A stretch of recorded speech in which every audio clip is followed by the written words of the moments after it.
আপনাদের সবচেয়ে ভালোবাসার ভালো লাগার যে জিনিসটি, এটি আমি আলোচনা শুরু করছি।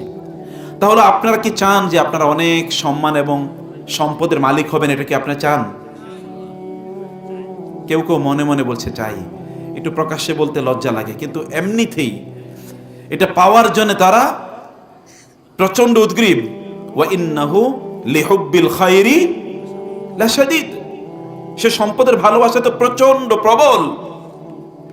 আলহাকুমুত তাকাসুর হাত্তা যুরতুমুল মাকাবির কাল্লা সাউফা তা'লামুন সুম্মা কাল্লা সাউফা তা'লামুন। সম্পদের ভালোবাসা তোমাদেরকে তো দুনিয়া এর প্রতি প্রচন্ড আসক্ত করে রেখেছে, আখিরাত বিমুখ করে রেখেছে। কিন্তু তোমরা জানো না সত্যিকার অর্থে সম্পদ কোথায় পাওয়া যায়। সম্পদ পেতে হলে তোমাদেরকে যে কাজগুলো করতে হবে, প্রিয় ভাইরা বোনেরা, আপনাদেরকে যে কাজগুলো করতে হবে, প্রথমত যদি আপনারা সম্পদ যদি চান যে আল্লাহ সুবহানাহু ওয়া তাআলা আপনাদেরকে সম্পদ দেখ, সম্মান প্রদান করুক, যেটি আপনাদের জন্য কল্যাণকর হবে, তাহলে আপনাদের এক নম্বর যে কাজটি করা দরকার, সেই কাজটি হচ্ছে আল্লাহ সুবহানাহু ওয়া তাআলার কিতাবের কাছে আসা দরকার। কি করা দরকার? আল্লাহর কিতাব। আল্লাহর কিতাবের নাম কি বলুন তো? আল কোরআন আল কারীম। বাল হুয়া কুরআনুম মাজিদ ফি লাওহিম মাহফুজ ইয়াসিন ওয়াল কুরআনিল হাকীম ফালা উকসিমু বিমাওয়াকি'ন নুজুম ওয়া ইন্নাহু লাকসামুল লাউ তা'লামুনা আযীম ইন্নাহু লাকুরআনুন কারীম ফি কিতাবিম মাকনুন লা ইয়ামাসসুহু ইল্লাল মুতাহহারুন। লা ইয়ামাসসুহু ইল্লাল মুতাহহারুন। কেবলমাত্র পুত পবিত্র লোকরা ছাড়া এই কিতাবের কাছে কেউ আসতে পারে না। তার পবিত্রতা থাকতে হয়। পবিত্রতা কেবলমাত্র ফিজিক্যাল না, শারীরিক না, এটা আধ্যাত্মিক, অভ্যন্তরীণ, স্পিরিচুয়াল, রূহানি এই পবিত্রতা। যাদের এই রূহানি পবিত্রতা নাই, তারা এই কিতাবের কাছেও আসে না এবং কিতাবের কাছ থেকে তারা কোনো ফায়দাও নিতে পারে না। এই জন্য আল্লাহ তাআলা বলেছেন, যালিকাল কিতাবু লা রাইবা ফীহি হুদাল লিল মুত্তাকিন আল্লাযীনা ইউমিনুনা বিল গায়বি ওয়া ইউকিমুনাস সালাতা ওয়া মিম্মা রাযাকনাহুম ইউনফিকুন। যালিকাল কিতাব, এই কিতাবটি লা রাইবা ফীহি, এর মধ্যে সামান্যতম কোনো সন্দেহ নাই। হুদাল লিল মুত্তাকিন, কাদের জন্য এটি হেদায়েত? মুত্তাকিদের জন্য। মুত্তাকিদের ডেফিনিশন কি? এরপর আল্লাহ তাআলা বললেন, আল্লাযীনা ইউমিনুনা বিল গায়বি ওয়া ইউকিমুনাস সালাহ ওয়া মিম্মা রাযাকনাহুম ইউনফিকুন। আল্লাহ সুবহানাহু ওয়া তাআলা বলেছেন যে এই কোরআন মহান আল্লাহ সুবহানাহু ওয়া তাআলার পক্ষ থেকে এসেছে। নাযালা বিহির রূহুল আমিন আলা কলবিকা বিলিসানিন আরাবিয়্যিম মুবিন আল্লামাহু শাদীদুল কুওয়া যু মিররাতিন ফাস্তাওয়া ওয়া হুয়া বিল উফুকিল আ'লা সুম্মা দানা ফাতাদাল্লা ফাকানা কাবা কাউসাইনি আও আদনা ফাআওহা ইলা আবদিহি মা আওহা। আল্লামাহু শাদীদুল কুওয়া, প্রচন্ড শক্তিধর একজন ফেরেশতা, তার নাম জিবরিল, রাসূলুল্লাহ সাল্লাল্লাহু আলাইহি ওয়াসাল্লামের কাছে এই কিতাব নিয়ে নাজিল হয়েছেন। যু মিররাতিন ফাস্তাওয়া, তিনি প্রচন্ড সুদর্শন একজন সৃষ্টি আল্লাহর। ফাস্তাওয়া, আল্লাহ সুবহানাহু ওয়া তাআলা তার ব্যাপারে বলেছেন, সে কোরআনের কথা আমি আপনাদেরকে বলছি। কাম টু দি কোরআন, কোরআনের কাছে আসুন। আল্লাহ সুবহানাহু ওয়া তাআলা রিজিক দিয়ে আপনাদেরকে ভরপুর করে দেবেন। আপনার কতটুকু প্রয়োজন, মহান আল্লাহ সুবহানাহু ওয়া তাআলা আপনার যা যা প্রয়োজন তা আল্লাহ তাআলা আপনাকে প্রদান করবেন। ওয়া'মুর আহলাকা বিস-সালাতি ওয়াসতাবির আলাইহা লা নাসআলুকা রিজকা নাহনু নারযুকুকা ওয়াল আকিবাতু লিত-তাকওয়া। ওয়া'মুর আহলাকা বিস-সালাত, আপনার পরিবার পরিজনকে কোরআনের কাছে নিয়ে আসুন, দ্বীনের কাছে নিয়ে আসুন। তাদেরকে দিন প্র্যাকটিস করতে বলুন, সালাত তাদেরকে প্র্যাকটিস করতে বলুন, নামাজ তাদেরকে প্র্যাকটিস করতে বলুন এবং অব্যাহতভাবে এই দাওয়াত তাদেরকে দিয়ে যান। আপনার পরিবারের সদস্যদেরকে, আপনার স্ত্রীকে, আপনার সন্তানকে, আপনার স্বামীকে, আপনার বাবাকে, আপনার মাকে, এদেরকে বলুন, আপনার আত্মীয় স্বজন তাদেরকে বলুন। আল্লাহ সুবহানাহু ওয়া তাআলা কেবলমাত্র এই বলার কারণে আপনার যা রিজিক তা দিয়ে আল্লাহ ভরপুর করে দেবেন। দাওয়াতের কাজটা করেই দেখেন না, আপনি বলেই দেখেন না। আল্লাহ তাআলা বলছেন এই কথা, ওয়া'মুর আহলাকা বিস-সালাতি ওয়াসতাবির আলাইহা, যে অব্যাহতভাবে ডাকো, নামাজের সালাতের দাওয়াত দাও, অব্যাহতভাবে এটা করো। লা নাসআলুকা রিজকা নাহনু নারযুকুক, I am the provider of rizq, sustenance to you. আমি তো তোমাকে রিজিক প্রদান করি, আমি তো তোমার কাছে রিজিক চাই না, তুমি আমার কাছে রিজিক চাও। এই জন্য আল্লাহ সুবহানাহু ওয়া তাআলা তিনি যখন ইয়ানজিলু রাব্বুনা তাবারাকা ওয়া তাআলা ইলা সামাঈদ দুনিয়া হিনা ইয়াবকা সুলুসুল লাইলিল আখির, যখন রাতের শেষ তৃতীয়াংশ বাকি থাকে তখন মহান আল্লাহ সুবহানাহু ওয়া তাআলা প্রথম আকাশে নেমে আসেন এবং বলতে থাকেন আলা মিন মুস্তারজিকিন ফারযুকাহ, তোমাদের কারো কি রিজিকের প্রবলেম আছে? আমার কাছে বলো, আমি তোমার রিজিক দেব। রিজিক দেওয়ার মালিক তো আমি। ইন্নাল্লাহু হুয়ার রাজ্জাকু যুল কুওয়াতিল মাতিন, আল্লাহ সুবহানাহু ওয়া তাআলা রিজিক দাতা এবং প্রচন্ড শক্তিধর তিনি। আল্লাহ সুবহানাহু ওয়া তাআলা ওয়া মা মিন দাব্বাতিন ফিল আরদি ইল্লা আলাল্লাহি রিজকুহা, আল্লাহ সুবহানাহু ওয়া তাআলার কাছে রিজিক চাইতে হয়। রিজিক আল্লাহর কাছে না চেয়ে অন্য জায়গায় যদি দৌড়াদৌড়ি করে তাহলে কি রিজিক পাওয়া যাবে নাকি বলেন তো? আপনি হাজার বছর জুড়ে বেঁচে থাকতে পারেন, চেষ্টা করতে পারেন। বহু এমন লোক আছে সকাল থেকে শুরু হয় রাত পর্যন্ত তারা কাজ করে কিন্তু তারপরও তার সংসার চলে না।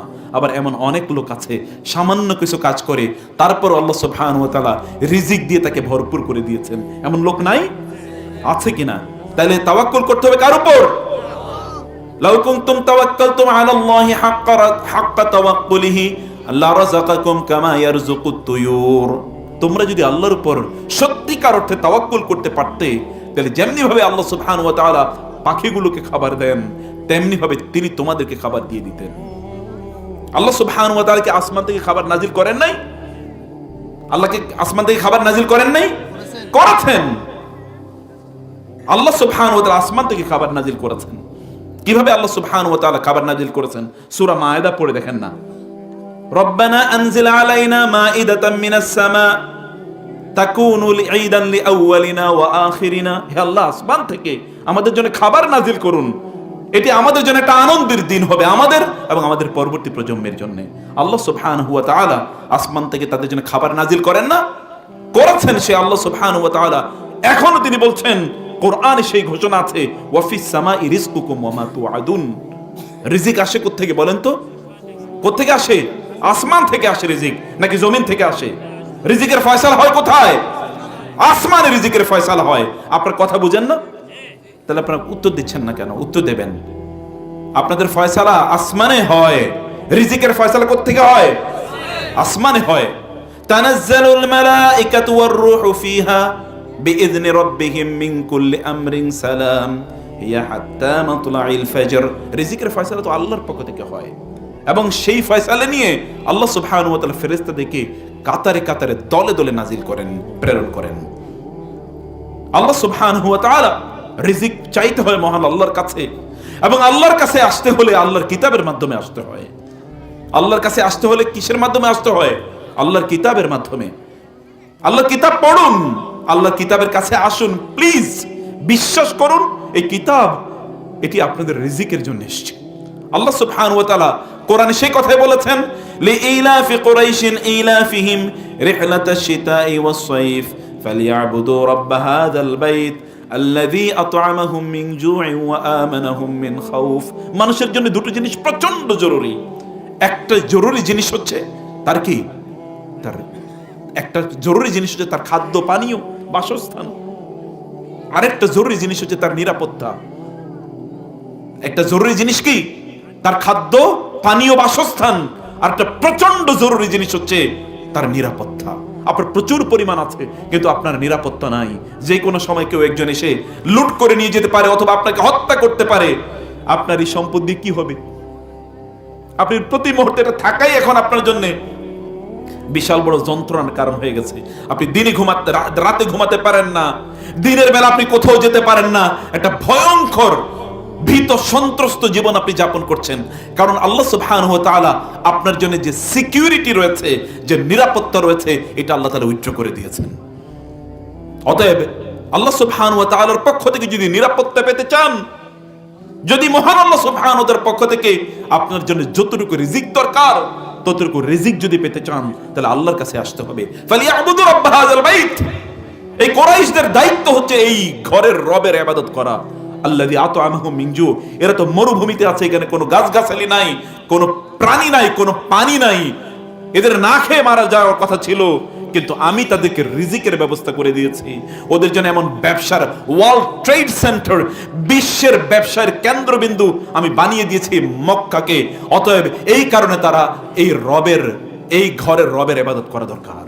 এই পৃথিবীর সবচেয়ে বড় বাণিজ্যের কেন্দ্রের নাম কি বলেন তো? মক্কা। আপনারা বুঝতে পারেন নাই?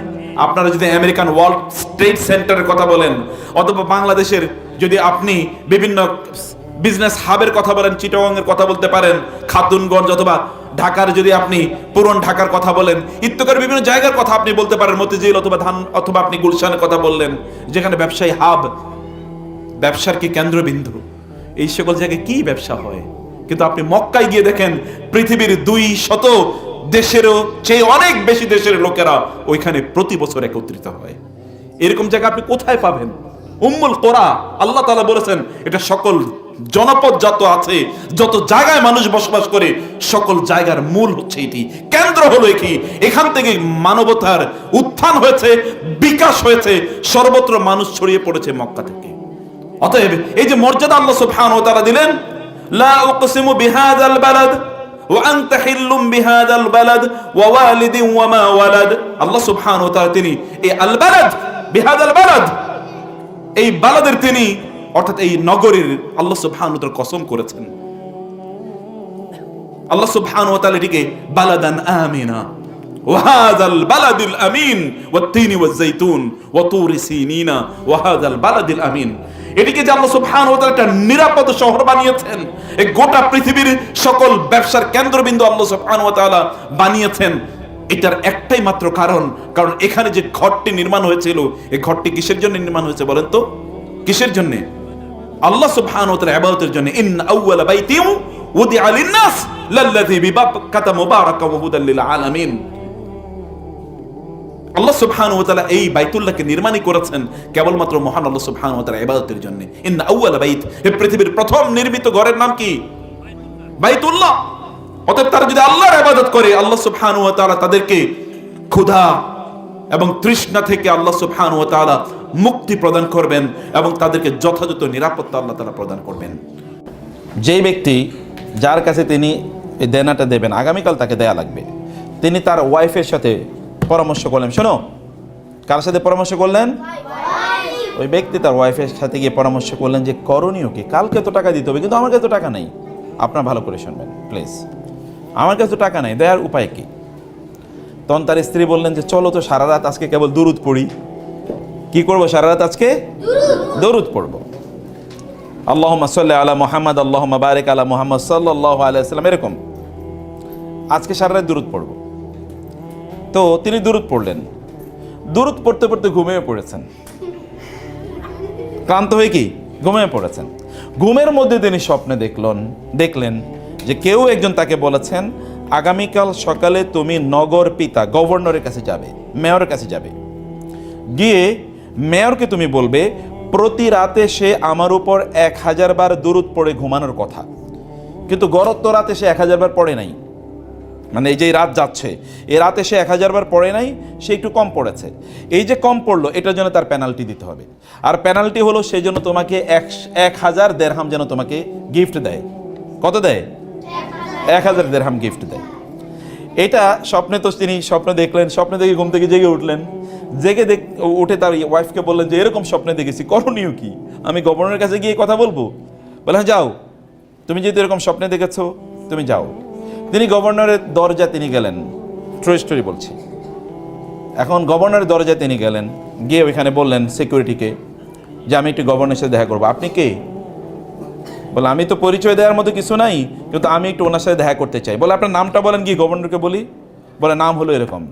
তো যাওয়ার পরে গভর্নরকে গিয়ে বললেন সিকিউরিটির লোকেরা যে স্যার এরকম একজন লোক, জনাব এরকম একজন লোক আপনার সাথে দেখা করতে এসছেন। বলে নাম কি? বলে নাম এরকম। বলে তাড়াতাড়ি নিয়ে আসো, তাড়াতাড়ি নিয়ে আসো তাকে। তাড়াতাড়ি নিয়ে গেলে এখন গার্ড অফ অনার দিয়ে তাকে নিয়ে গেছে, কারণ গভর্নর বলছে তাকে নিয়ে যাওয়ার জন্য, খুব সম্মানের সাথে নিয়ে গেছে। গভর্নর তারা দেখে ভাই বসেন বসেন বসেন। বলে কি এবার বলেন কি জন্য এসছেন? বলে আমি তো কেমনে বলি আপনারে, গত রাতে এরকম একটা স্বপ্নে দেখেছি, আমার এরকম একটা প্রবলেম আছে, এরকম একটা স্বপ্নে দেখেছি। এই স্বপ্ন দেখার পর আমি ভাবলাম আপনার সাথে এই স্বপ্ন এর কথা আপনার সাথে বলা দরকার। বলে আপনি ঠিকই দেখেছেন, আমাকেও গত রাতে রাসূল সাল্লাল্লাহু আলাইহি ওয়াসাল্লাম নির্দেশ দিয়েছেন আমি যেন আপনাকে 1000 সিলভার কয়েন, যেন 1000 রৌপ্য মুদ্রা যেন আপনাকে আমি দিয়ে দিই। এই আমি এটা রেডি করে রাখছি, আপনি নিয়ে যান এটা। এখন উনি এটা নিয়ে আসছেন। নিয়ে আসার পর ওই যে আজকে কিন্তু অনেক দিন পর্যন্ত টাকা দেওয়ার কথা, আজকে টাকা দেওয়ার কথা, এর মধ্যে তার বিরুদ্ধে কি হয়ে গেছে, মামলা হয়ে গেছে কাজীর কাছে। কাজী মানে হচ্ছে বিচারক। কাজী মানে যিনি বিয়ে পড়ান এরকম না, কাজী মানে কি বিচারক। আমাদের দেশে এখন তো বিয়ে পড়ায় যাদেরকে তাদেরকে বলে কাজী, কিন্তু আসলে কাজীর কাজ কি, বিচার করা। এদেরকে বলা হয়তো কাজী। আগের যুগে কাজী মানে হচ্ছে বিচারক, এবং কাদিউল কোদাত মানে হচ্ছে চিফ জাস্টিস। বিচারকের কাছে গেলেন, বিচারক ওই যে ওই পাওনাদার কিন্তু বিচারকের কাছে গেছেন, উনিও গেছেন বিচারকের কাছে। বিচারকের কাছে যাওয়ার পরে বিচারক তাকে দাঁড়িয়ে সালাম দিয়েছেন, আসেন একটু, আসসালামু আলাইকুম। বলে কি, বলে গত রাতে রাসূলুল্লাহ সাল্লাল্লাহু আলাইহি ওয়াসাল্লাম আমাকে নির্দেশ প্রদান করেছেন আমি যেন আপনার 500 দিরহাম দেই, কারণ আপনি বিপদ থেকে যদি আপনি মাপ না পান, আপনার এরকম একটা দেনা আছে, এই দেনা পরিশোধ করার জন্য আমি যেন 500 দিরহাম দেই। আমি টাকা নিয়ে আসি আপনার দেওয়ার জন্য, আপনার পক্ষ থেকে আমি পরিশোধ করব। যেই লোক পাও না কথা, সেগুলো ঘটনা কি, এগুলো কি হচ্ছে? বিচারক টাকা দিচ্ছেন, বলে ভাই এরকম এরকম ঘটনা, আমি এরকম নির্দেশ পেয়েছি। তিনি বলেন আমি আমার টাকা চাই না, আমার টাকাটাও আমি মাফ করে দিলাম। কারণ দেওয়ানা ছিল কত, 500 দিরহাম, কিন্তু 500 দিরহাম তো মাপ পাইছে, কিন্তু এক্সট্রা পাইছে কত, আরো 1500 দিরহাম। রাসূলুল্লাহ সাল্লাল্লাহু আলাইহি ওয়াসাল্লামের উপর কেউ যদি দরুদ পড়ে হাদিসে এসেছে, তাইলে আল্লাহ সুবহানাহু ওয়া তাআলা তার জন্য দুটো জিনিস করে। Allah ensures two things for him or for her. আপনারা এটা করবেন, আমি ব্যক্তিগতভাবে এটা করি। যদি কখনো বিপদে পড়ে যায় আমি দরুদ পড়ি, দরুদ পড়া শেষ বিপদও শেষ, দরুদ পড়া শেষ বিপদও শেষ। আপনার এক্সপেরিয়েন্স ইট, টেস্ট ইট, জীবনে পরীক্ষা করে দেখেন, পরীক্ষা করে দেখেন। হাদিসে এসে ইদান ইউগফারু যামবুক ওয়া ইউকফা ওয়া তুকফা হাম্মুক, তাইলে তোমার গুনাহ আল্লাহ মাফ করে দেবেন এবং তোমার বিপদ আল্লাহ তাআলা দূর করে দেবেন। যদি বেশি বেশি কি করো, দুরূদ পড়ো। বেশি বেশি দুরূদ পড়লে এমন একজন ব্যক্তি যার উপর দুরূদ পড়লেই বিপদ দূর হয়ে যায়, তাকে ফলো করলে কি হতে পারে চিন্তা করে দেখেন তো, তাকে অনুসরণ করলে কি হতে পারে। আবু হুরায়রা রাদিয়াল্লাহু তাআলা আনহু তিনি একবার আসলেন, তার কিছু খাবার আছে, অথেন্টিক ন্যারেশন। আবু হুরায়রা রাদিয়াল্লাহু তাআলা আনহু আসলেন এবং একটা ছোট্ট ব্যাগের মধ্যে কিছু খেজুর নিয়ে আসলেন। এসে তিনি রাসূলুল্লাহ সাল্লাল্লাহু আলাইহি ওয়াসাল্লামকে বলেন, ইয়া রাসূলুল্লাহ আমার এই খেজুরের জন্য একটু দোয়া করে দেন আপনি, খেজুরের মধ্যে কি একটু দোয়া করে দেন আপনি। রাসূলুল্লাহ সাল্লাল্লাহু আলাইহি ওয়াসাল্লাম বললেন, হে আল্লাহ তুমি তার খেজুরের মধ্যে বরকত দান করো, আল্লাহুম্মা বারিক ফি তুমুরিহি, হে আল্লাহ তার এই যে খেজুরের মধ্যে তুমি কি করো, বারাকা দান করো। এটা তিনি দোয়া করলেন। এই দোয়া করার পর তিনি খেজুরের ব্যাগটা নিয়ে তিনি চলে গেলেন। এরপরে তিনি ব্যাগটা রেখে দিলেন। যখনই খাবারের সংকট হয় তখনই ওইখানে চোখ বন্ধ করে এখানে হাত দেন, হাত দেওয়ার পরে যা খেজুর হয় সেগুলো তিনি খান, এগুলো ব্যবহার করেন, এরপর আবার ওইটা ওইভাবে রেখে দেন। তিনি বললেন এই ব্যাগটা আমি ব্যবহার করেছি 30 বছর। কত বছর? খেজুর কি 30 বছর ইয়ে থাকে নাকি? খেজুর নষ্ট হয়ে যাওয়ার কথা না, কিন্তু এখানে দোয়া করে দিয়েছে কি, ফু দিয়েছে কি রাসূলুল্লাহ সাল্লাল্লাহু আলাইহি ওয়াসাল্লাম। ফু দেওয়ার কারণে 30 বছর পর্যন্ত তিনি বললেন আমার যখনই বিপদ হতো তখনই আমি এখান থেকে খেজুর নিতাম এবং খেতাম বা অন্য জায়গায় বিলি করতাম, কোনোদিন এক ফোঁটা খেজুর এখান থেকে কমে নাই, শেষ হয় নাই। কিন্তু ওসমান রাদিয়াল্লাহু যে বছর মারা গেলেন, শাহাদাত বরণ করলেন, ওই বছর খেজুরের ব্যাগটা নিয়ে আমি বাইরে যাচ্ছিলাম, কিন্তু আমার উট থেকে খেজুরের ব্যাগটা পড়ে গেছে, এই যে হারিয়ে গেলাম, আর হারিয়ে গেল, আর আমি এটাকে খুঁজে পাইনি। রাসূলুল্লাহ সাল্লাল্লাহু আলাইহি ওয়াসাল্লাম বনু মুস্তালিক যুদ্ধ থেকে তিনি ফিরে আসছিলেন, 1400 সাহাবী তার সাথে, অথবা আপনারা জানেন হুদায়বিয়া থেকে তিনি ফিরে যাচ্ছিলেন, 1400 প্রায় সাহাবী তার সাথে। এর মধ্যে তারা বললেন হঠাৎ করে তাদের রাতের বেলা তাদের পানি শেষ, এখন তাদেরকে গোসল করতে হবে, তাদেরকে ওযু করতে হবে, তাদেরকে পানি খেতে হবে এবং তাদেরকে কি পানি প্রিজার্ভ করতে হবে, কারণ তারা তো জার্নিতে আছে। আরব দেশে তো আর সব জায়গায় পানি পাওয়া যায় না, আরব দেশে পানি নাই, এটা হলো আরবদের নেচার। ওইখানে কোনো no navigational source of water, এমন কোনো সোর্স নাই যেখানে আপনি পানি পেয়ে যাবেন। পানি আনতে হয় বহু দূর থেকে, হয়তো বা সেটা জেদ্দা থেকে নিতে হবে বা অন্য জায়গা থেকে নিতে হবে এরকমভাবে, অথবা গভীর কূপ আছে, এই কূপ থেকে বিভিন্ন জায়গায়, এটা খুব দূরে দূরে কিছু কূপ থাকে, কারণ সব জায়গায় এত বড় কূপ তৈরি করাও যায় না, অনেক গভীরে কূপ তৈরি করা লাগে। আর মরুভূমিতে, একটা পাথুরে মরুভূমি, কূপ তৈরি করা এত সহজ জিনিস না। অতএব এখানে পানি হচ্ছে মোস্ট ভ্যালুয়েবল রিসোর্স আরবদের জন্য, মোস্ট ভ্যালুয়েবল। পানির জন্য তারা যুদ্ধ পর্যন্ত করে, এরকম একটা অবস্থা। তো এই আরবে পানি নাই, পানি নিয়ে তাদেরকে চলতে হয়। সাহাবাই কারামরা এসে বলেন, ইয়া রাসূলুল্লাহ, পানি তো নাই, করণীয় কি? তিনি বলেন, এক ফোঁটাও নাই? বলে, আছে, লোটার মধ্যে একটু আছে। বলে, লোটাটা নিয়ে আসো। লোটার মধ্যে তিনি বললেন, আমি হাত রাখলাম। তিনি আঙ্গুল চুবিয়ে দিলেন, এবার বলেন, তোমরা পানি নাও। এবার 1400 লোক পানি নিল, নিয়ে তারা 1400 লোক গোসল করলো, 1400 লোক অজু করলো, 1400 লোক পানি খাইলো, এবং 1400 লোক পানি প্রিজার্ভ করে এগুলো রেখে দিল। পানি কতটুকু? মাত্র এতটুকু। 1400 লোক এতটুকু পানি কেমনে নেয়? তিনি যদি আঙ্গুল দেন, তাহলে যদি এত বরকত হয়, তাহলে তার জীবনটা কেমন বরকতময়, তার জীবনটা কেমন বারাকাপূর্ণ।